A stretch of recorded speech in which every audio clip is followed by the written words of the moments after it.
네, 안녕하십니까. 황태순 TV의 황태순. 김현우입니다. 네, 3월 26일 드디어 이제 후보 등록이 시작됐습니다. 네. 앞으로 정확히 20일 후면은 4.15 총선이 있습니다. 그래서 오늘은 저와 김영광 실장이 이번 4.15 총선의 7대 관전 포인트를 한번 짚어보겠습니다. 첫 번째, 코로나가 과연 민심을 이길까?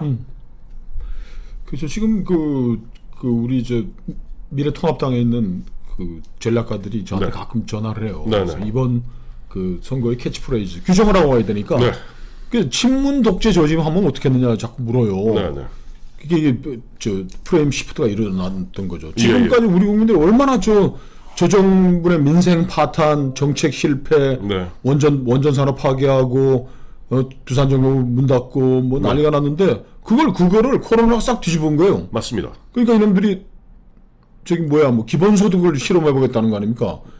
이재명이가 경기 도민들에게 1인당 10만 원씩 주겠다. 박원순은 뭐 주겠다. 한 가구에 50만 원씩 주겠다. 거기다 뭐 하고 하는데 이건 기본소득제가 아니고 재난 구호금인 거예요. 네, 잠깐 그렇습니다. 도와주는 건데 자, 이런 걸 하고 있는데 민생 파탄 심판으로 가야 된다. 저는 이런 얘기를 합니다. 민생 파탄 심판. 그러니까 민생 파탄. 코로나가 오기 전에 이 정부에 대해서 좌절했던 국민들의 마음을 이 정부의 정책 실패에 대해서 심판하자고 가야 된다. 저는 그렇게 생각합니다.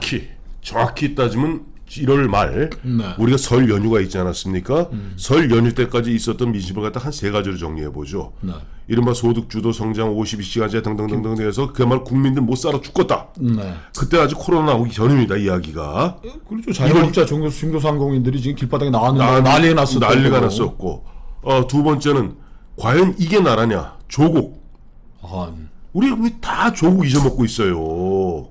그 학을 띈 거 아닙니까? 그래서 10월 3일 개천 전날 네. 수백만 명이 지금 광화문에 600만 명이 나왔던 거 아닙니까? 아닙니까? 자, 조국 잊어버렸습니다. 네. 자, 그런 가운데 보면 평화경제란 이름하에 그냥 일본은 때려잡자, 미국은 갖다 엎어치자. 북한하고 손잡으면은 그냥 단숨에 그래서 일본과 미국 때려 이런 해괴망측한 소리 했는데 이 세 가지가 바로 제가 기억은 1월 26일 우리가 처음으로 이제 문재인 대통령이 이제 우한 그때 폐렴이라고 그랬어요. 우한 폐렴에 대해서 약간 그 좀 우려 섞인 이야기를 설 연휴 때 했는데 그때까지만 해도 아니 정확히 2월 중순까지만 해도 문재인 정권 심판이었습니다. 오케이. 근데 이게 코로나가 오면서 경제가 살아나려고 그러는데 아이고 뭐 소득주도 성장에도 효과를 내려고 그러는 판에 코로나 와서 이렇게 됐다. 네, 그래서 과연 이건 말이야 우리가 뭐 세계에서 제일 잘하고 있다. 이런 희한한 소리로 지금 민생 파탄을 돋고 가려고 그러는데 네. 코로나 이기느냐 민심이 이기느냐 한번 봅시다. 한번 지켜보시죠. 두 번째 관전 포인트는 역시 뭐니 해도 지역별로는 종로 대전입니다. 이건 뭐 지역이라고 얘기할 수가 없죠. 중앙적인 사건이지. 이 국정 파탄 세력의 대표 주자인 국무총리를 지냈던 국무총리를 지난 이 민생 파탄을 심판해야 될 제1야당의 주자 황교안 황교안이가 권권일촉으로 싸우는데 네. 과연 우리 국민들이 네. 정말 나라의 정의와 도덕과 선악의 기준을 없애버린 조국을 살리겠다고 이낙연을 찍을지. 네. 자 이제 폭주 세력들 정말 국방 안보 다 깨부수고 경제 다 파탄낸 이 세력들을 심판하기 위해서 황교안을 해줄 건지 다음 대선 누가 차지하느냐에 중대한 지금 전장이 벌어지고 있는 거죠. 그렇죠. 통상 보면 이제 문재인 정부 3년이 됐고 4년 차 아닙니까? 4년 차 집권 여당이 이기는 법은 없습니다. 역대 선거에서.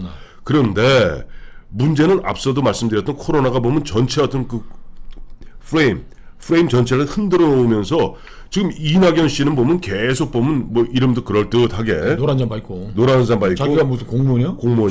뭐 코로나 뭐 국난 대책 무슨 전대부 의장은 이인영이는 왜 거기 가서 노란 잠바 입고 또 무슨 나라 때려 부수겠다는 나라 때려 부수겠다는 놈들이 나라 때려 부수겠다는 놈들이 왜 그러냐고. 자, 이와 같이 종로 대전은 지역으로는 뭐 정치 1번지 종로에 국한되는 이야기 같습니다만 아닙니다. 문재인 정부 그 3년 동안을 갖다 거의 국무총리로서 2인자 역할을 하면서 사실상 국난 책임의 민생 파탄에 가장 큰 책임이 있는 이낙연을 택할 것인지 아니면 수권 야당인 황교안을 택할 것인지의 문제인 것이죠. 그렇죠. 황교안 씨가 선택을 잘한 거예요. 네. 그래서 네. 종로에서부터 이게 코로나 총선이 아니고 네. 민생 파탄 심판이라는 것들을 명확하게 거기서 규정 짓고 나가야죠. 이낙연 너가 잘못해서 됐는데 뭐 와가지고 희한한 소리 노란 잡아 입고 돌아다니냐고 얘기를. 좋습니다. 자, 세 번째 조국의 조국 전 장관이 부활할 것인가, 즉 조국이 부활할 것인가가 이번 21대 4.15 총선의 관전 조국 포인트이다. 부활을 우리 국민들이 용인할 것이냐 지켜봐야죠. 그렇죠. 그 지긋지긋한 네. 정말 뭐 치가 떨리는 네네. 저 조국과 정경심의 그 정말 우리 국민 상식을 가진 국민들을 좌절시킨 네. 그 사람을 살리겠다고 지금 손혜원 당이 나타났고 손혜원 당이 지금 뭐 19석 얻겠다는 거 아닙니까 비례대표. 아니 근데 어제도 마침 보니까 그 RN서치 네. 여론조사에 따르면 한 13%가 나와요. 그러니까 지금 손혜원 씨가 오늘 아침에 그 MBC 뭐 김종배 프로인가요? 거기 나와서 호언장담하기를 원래 그 예상했던 바입니다. 우리 19명 전원을 다 당선시키겠습니다. 17% 얻겠습니다. 보시죠 뭐 그럼 이제 뭐 그 다음날 4월 16일부터 해외 이민 가는 사람들이 줄을 쓸 것 같은데 또 이해찬 당은 조국의 부활을 위해서 조국을 위해서 개싸움을 우리가 하겠다고 했던 개싸움 당하고 지금 또 무슨 시민당인지 뭔지를 해가지고 지금 비례대표를 내놓은 거예요. 네. 이걸 선택하는 분들은 조국 부활을 하겠다는 사람들이니까 네. 자 조국이 살아난 이 정말 정의가 사라진 이 나라에서 어떻게 살지 한번 겪어보시죠. 뭐. 그렇죠. 보면 문재인 아우지 탄강도 와서 사는데 뭐까지 그 문재인 대통령도 했던 얘기 있지 않습니까? 기회는 평등하고 과정은 공정하면 결과는 정의로울 것이다. 그것이 아니라고 지난해 그렇게 광화문에 우리가 모여서 그야말로 피를 토하듯 얘기했던 그런 것을 까맣게 잊는 가운데 슬그머니 조국이 과연 부활하고 황희석, 조국의 동생 있잖아요. 황희석. 뭐 보면 윤석열을 비롯한 17명을 때려잡자. 그러니까 뭐 공지영, 김정숙 여사가 머리에 꼭 꽂고 광화문 거리를 활보하는 모습을 볼 건지 안 볼 건지 지켜보자 이거죠. 네, 그렇습니다. 네 번째 주제. 자, 네 번째는 뭐냐 하니까 4.15 총선의 관전 포인트는 김세연의 저주. 이게 어떻게 될 것인가? 그 김세연 의원이 네. 그 부산의 정말 최고 부자. 네. 집도 의원 중에 오늘 보니까 재산 공개하니까 가장 좋은 집을 살고 있는 이 남자가 네, 네. 뭐 정계 뭐 출마 안 한다 그러면서 작년 11월 17일입니다. 이 미래통합당, 자유한국당 이 계열 정당에 완전히 그냥 독약 풀고 욕하고 그때 여의도 연구원장이었죠? 그 당시에 연구원장이고 우리가 그랬잖아요. 여의도 연구원장은 물러나고 그렇지. 예. 어디다 대고 지금 뭐 좀비 정당이니 뭐 이사에 사라져야 될 이 정당이니. 친구가 네. 이번 미래통합당의 공천을 주도했단 말이에요. 주도했어요. 자, 이 김세연이가 자신의 저주 포부였던 정당에 네. 새로운 사람들을 뭐 수혈한다 그러면서 동네에는 뭐 병원장 출신 네. 자기도 자 금정구. 해가지고 네. 그것도 뭐 취소되고 뭐 하여간 했는데 네. 이 뒤죽박죽 정말 이 공천이 됐는데 네. 김세연이가 그 안에서 지 짧은 식견과 네. 돈 많은 부잣집 아들 그 네. 그냥 똥배짱 뭐 옷에 흙 묻으면 안 되는 줄 알고 네. 그 사람이 한 이걸 가지고 과연 미래통합당이 일당할 것이냐 김세연의 저주를 뛰어넘어 네. 일당을 할 것이냐 4월 15일 밤에 지켜봐야죠. 네. 그래 마침 어제 보니까 드디어는 어제 보면 저 최고위원회에서 저 황교안 대표를 네. 비롯한 최고위원들이 모인 가운데 김세연을 저주하는 얘기가 나왔대요. 그때는. 또 이제 최고위는 또 김세연을 저주라는. 김세연이한테 언제까지 휘둘릴 것이냐. 그러니까 이거 아시잖아요. 김영호 전 공관위원장이 보면 정치를 떠난 지 8년 됐습니다. 8년 됐어요. 그 사이에 보면 무슨 뭐 술탄 황제 쓰고. 술탄과 황제. 예, 이게 쓰고 그 양반이 보면 뭐 저 어제 김영광 실장이 살짝 맛배기를 보여드렸습니다만 지금 보면 김영호 공관위원장조차도 뭐 제대로 모르는 상태에서 결국은 김세연이 갔다가 자기가 혁신이다 개혁이다 뭐 꼰대 극복이다 그래가면서 보면 이상한 청년 벨트니 뭐니 마구잡이를 휘두르지 않았습니까? 자, 이 사람이 당을 망하게 하려고 작정했던 사람인지. 예, 저는 김세연 씨가 자기가 보면 지난해 1월 17일 불출마 선언에서 분명히 얘기했습니다. 그 당시 이 당은 자유한국당은 죽어야 될 죽어야 되고 사라져야 될 좀비 정당이라고 그랬습니다. 과연 자유한국당 김세연의 저주처럼 죽을 것인지 살 죽을 것인지 미래통합당이 이 저주를 뚫고 일당으로 우뚝 설 것인지 지켜봐야 될 것 같습니다. 네. 다섯 번째, 1+4의 저주. 자, 어떻게 될 것인가? 그 심상정은 지역구에서 당선될 가능성 없어요. 심상정은 아웃은 이제 확정이 된 것 같고. 네. 그보다는 그 1+4의 그 부역하면서 네. 단물 좀 빨고 이제 하면서 정당 정체성을 잃어버린 정의당이 소멸할 것인가 안 할 것인가 살펴봐야 될 것이고. 예, 그다음에 또 있지 않습니까?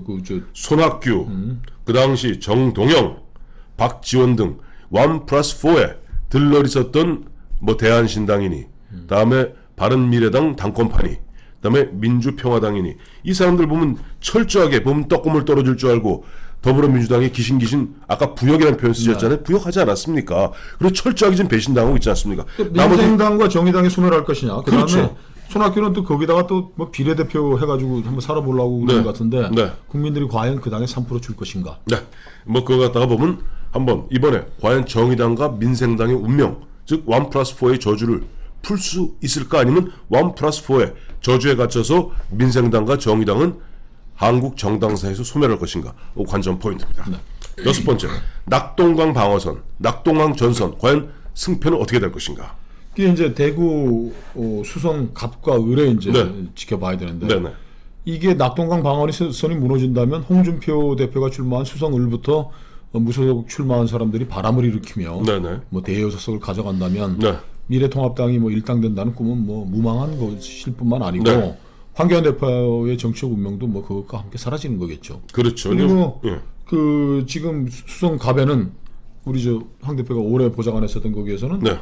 주호영 전 장관과 네. 김부겸 전 장관이 이제 1대1로 붙었고 둘 다 사선, 둘 다 사선입니다. 무소속도 뭐 그 구청장 두 번 한 분이 예, 예. 무소속으로 나와 있으니까 또 그렇죠. 이게 낙동강 방어선이 무너지느냐 안 무너지느냐는 오로지 수성 갑을 선거 결과에 달려 있고 그렇죠. 그다음에 이 홍준표 선생과 김태우 그 대권 주자로 분류됐던 사람들이 네. 이제 또 어떻게 되느냐도 또 큰 관심이겠죠. 그렇죠. 이 낙동강 방어선이 굉장히 의미심장한 것이 사실 여기에 보면 대권 주자들이 많아요. 네.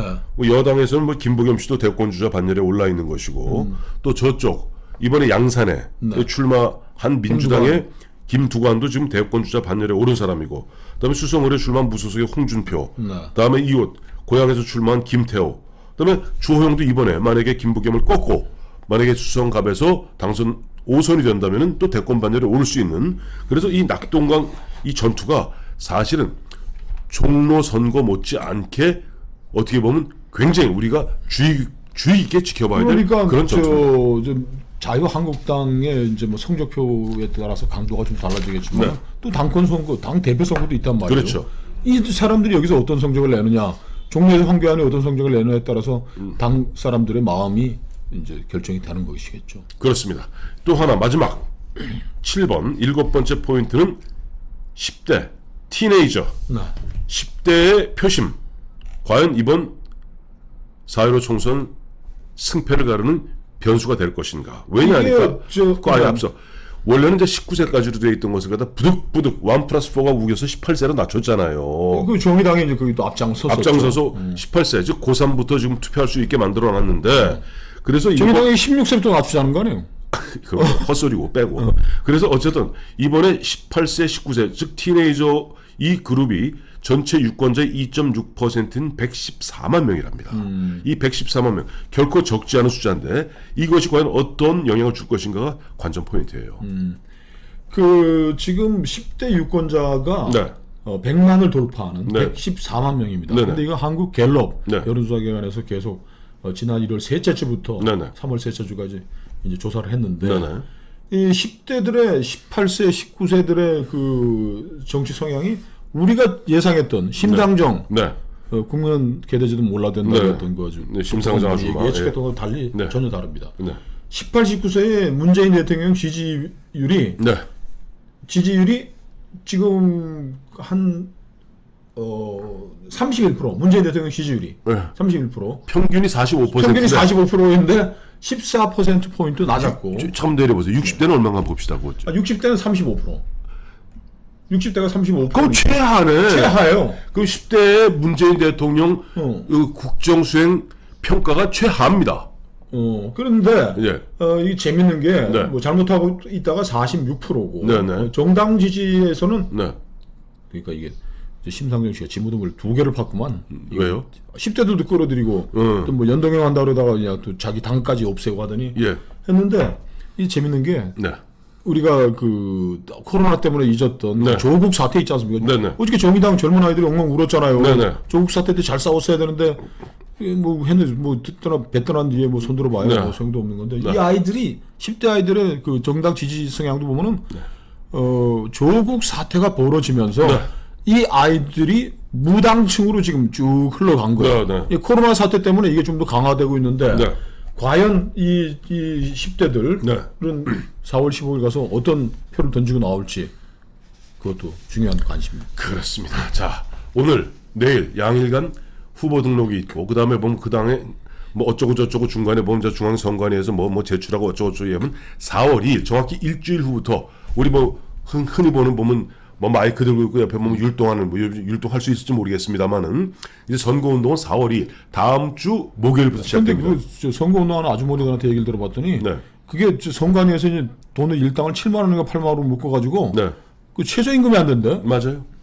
이것도 뭐 현실이 또 안 맞는 거야. 그 7만 원 줬던 것이 지금부터 16년 전에 아. 7만 원 준 거 아직까지 묶어놓고 있습니다. 그래요. 자, 뭐 하여튼 일주일 오늘부터 오늘 내일 후보 등록이 있고 자 20일 후면은 4.15 총선 우리 한번 기대해 보겠습니다.